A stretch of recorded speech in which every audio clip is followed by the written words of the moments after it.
Humans who would dare to play God must pay a steep price for their arrogance.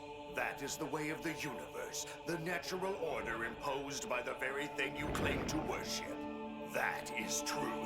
I don't think so! Fullmetal Alchemist Brotherhood's father is an interesting antagonist. On one hand, there are several things about him that don't really allow me personally to connect with him much as a villain. He has presence and stature due to some impressive audiovisual directing, but his personality throughout most of the story is quite bland and one-note, and once the initial shock of him looking exactly like Hohenheim wears off, he doesn't really distinguish himself among anime villains in terms of characterization. He breaks out of his shell once in a while, but he is stoic, serious, and generically reserved, and not all that entertaining to watch. His motivations themselves are a double-edged sword, however, because while they are in line with his bland characterization in not being very unique or interesting, they lend themselves extremely well to the story in terms of theming. Fullmetal Alchemist Brotherhood, a story primarily focused on human connection, love, the intricacies of the human condition, and overcoming our debilitating weaknesses to strive for more, finds itself with a big bad villain with the grandest of inferiority complexes, a dwarf in a flask who just wants to prove himself to be the best, to become God itself and swallow the world whole to prove himself the ultimate being. I will obviously elaborate, but even just saying this, it is clear that Father is antithetical to the majority of the messages that this story communicates through many of its character arcs. So while I don't find him to be particularly enthralling as a villain, and while he would probably never make his way into my list of favorite anime antagonists, perspective is important, and I cannot deny that thematically and mechanically, Father is a great plot device and on paper, a terrific foil. By purging himself of the 7 deadly sins, he not only created 7 beings with unfair limitations placed upon them that made it difficult for them to truly live a fulfilling life, but he lost his way of genuinely becoming as powerful as he wanted to become. Because one of the primary messages that this story communicates is that we gain stature and conviction not through the absence of sin and weakness, but through overcoming it. Father took the easy way out and became brittle as a result, thereby proving this narrative philosophy through contrast. Not only this, but it gives an in-universe, logical explanation for his characterization. Father is withdrawn and serious because he is almost literally a blank slate. His objective flaws and weaknesses stripped away from him, he is a stony, mostly impassive person driven by ego. And instead of seeing the type of person he is through his actions and behaviors, we can surmise the essence of Father through the arcs of the aspects of himself that he stripped away. His homunculi. The flashbacks and surface-level personality of Father show an individual who is exceedingly selfish and power-hungry, but the nuances fill in the gaps when you look at his children. Through gluttony, we see an insatiable desire to consume all, though that was pretty much apparent already. Through sloth, we see an important laziness, exaggerating the amount of ironic energy that Father spent in taking the easy way out to find value in life.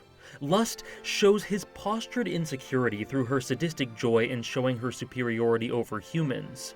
Wrath's simultaneous hatred and respect of humanity, his intertwining desire to partake in their sentiment, and his feelings of repulsion show that Father is drawn to human nature, an idea that is emphasized through envy, whose clear inferiority complex took root as a result of their jealousy of humans.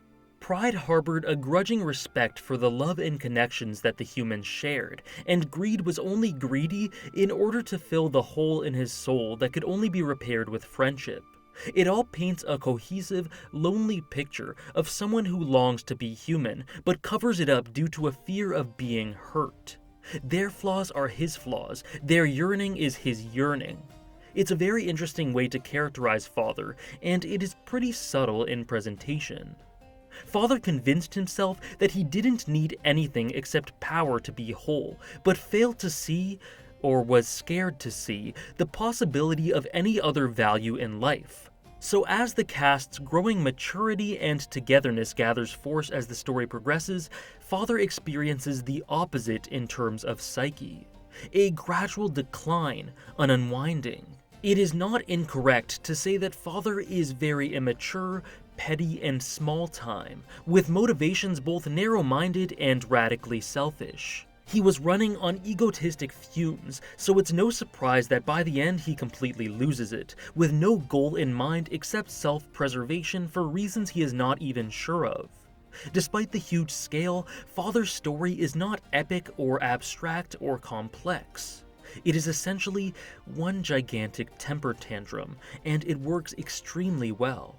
He may not be that interesting to watch for some, but he proves to be a pathetic, lonely figure at the end. His problem was taking shortcuts through life, wanting to bypass his humanity and dismissing the importance of human connection, and he ended up something of a pitiful disgrace. He represented everything that the protagonistic cast opposed, being their diametric opposite in terms of motivations, mentality, psychology, philosophy, and values. And due to his spectacular loss, his ideals proved themselves to be wholly unsavory and incorrect.